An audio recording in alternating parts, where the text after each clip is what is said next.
Never Cry Wolf is an account of the author's experience observing wolves in subarctic Canada by Farley Mowat, first published in 1963 by McClelland and Stewart. It was adapted into a film of the same name in 1983.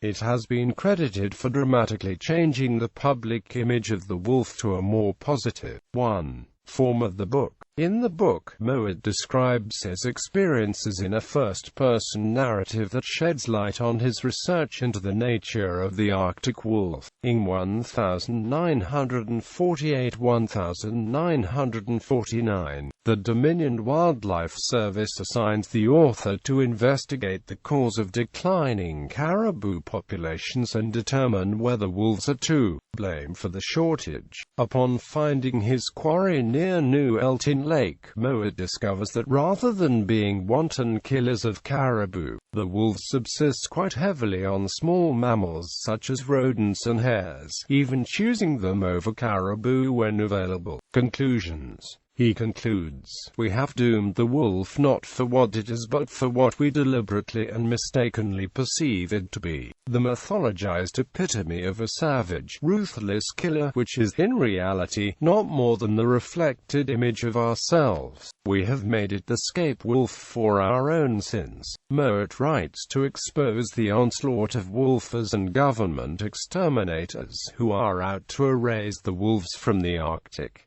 Points and claims. Mowat's book says that the main reason for declining population of caribou is human hunters from civilization. Wolves that hunt a large herd animal would rather attack weaker, injured, or older animals, which helps rid the herd of members that slow its migration. Arctic wolves usually prey on Arctic ox, caribou, smaller mammals, and rodents, but since they rely on stamina instead of speed, it would be logical for the wolves to choose smaller prey instead of large animals like caribou, which are faster and stronger, and therefore a more formidable target.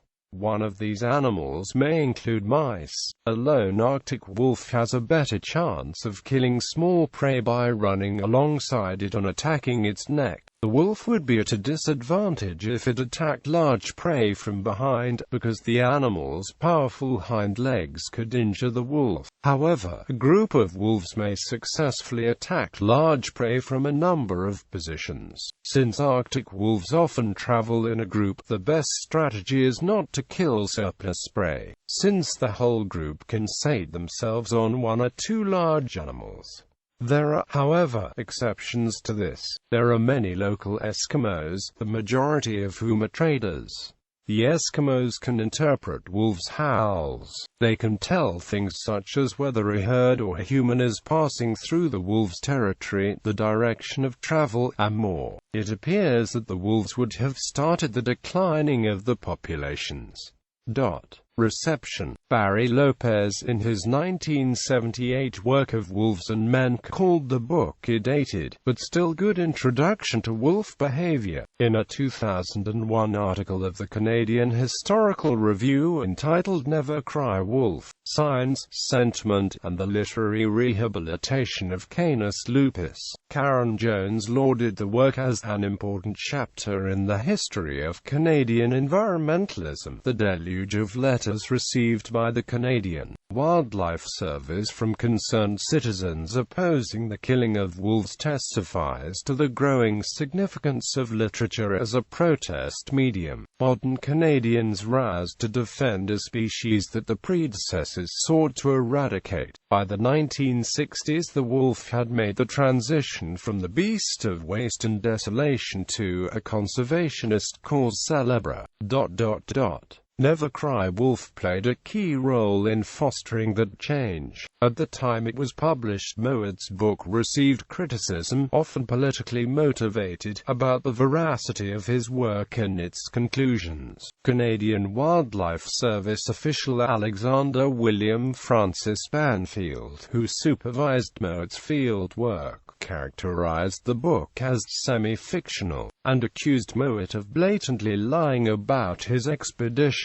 He pointed out that contrary to what is written in the book, Mowat was part of an expedition of 3 biologists, and was never alone. Banfield also pointed out that a lot of what was written in Never Cry Wolf was not derived from Mowat's first-hand observations, but were plagiarized from Banfield's own works, as well as from Adolph Murray's The Wolves of Mount McKinley. In a 1964 article published in the Canadian Field Naturalist, he compared Mowat's 1963 bestseller to Little Red Riding Hood, claiming that, "I hope that readers of Never Cry Wolf will realize that both stories have about the same factual content." In the May 1996 issue of Saturday Night, John Goddard wrote a heavily researched article entitled A Real Whopper, in which he poked many holes in Mowat's claim that the book was non-fictional. He wrote, "As for the authenticity of his wolf story, he virtually abandoned his wolf den observations after less than 4 weeks." Mowat excoriated Goddard's article as, "Do it again, pure and simple. This guy's got as many facts wrong as there are flies on a toad that's roadkill." Journalist Val Ross of the Globe and Mail agreed that Mowat, more passionate polemicist than rigorous reporter, painted federal bureaucrats in darker colors than many deserved, but that Goddard's piece erred in the same way against Mowat, although a claim that Mowat makes was that he interacted closely with a wolf pack alone in order to study them. The first wildlife biologist to successfully use the method of habituation to study and follow wild wolf packs in close proximity was fellow CWS scientist and International Wolf Specialist Group Canadian representative Dr. Luke Arbon in a 1970s study in Jasper National Park. Although also pointing out Never Cry Wolf's fictional rather than factual nature, his remarks were less critical, calling Farley Mowat's book good fiction and good reading. In 2012, Mowat spoke to the Toronto Star about his self-acknowledged reputation as a storyteller. "For years I felt the Toronto media were out to bury me alive," referring to latter-day efforts in the literary community to reassess his work according to the standards of modern journalism as opposed to memoir. "That was never my game," he said.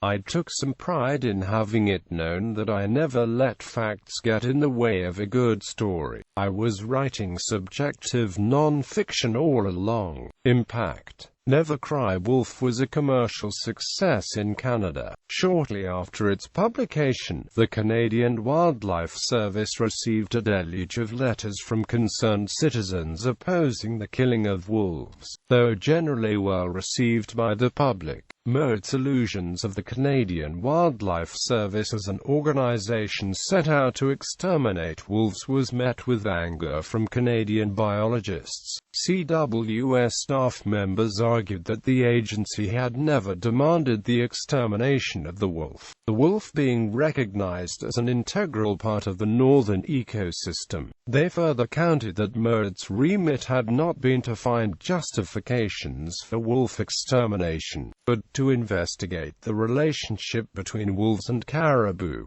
The locals were actually hunting the caribou for a sport and a food source. As with Mowat's other books, Never Cry Wolf was translated into Russian and published in the Soviet Union. The book's message that wolves were harmless mouse-eaters became influential, leading to popular reaction against Soviet wolf culling efforts.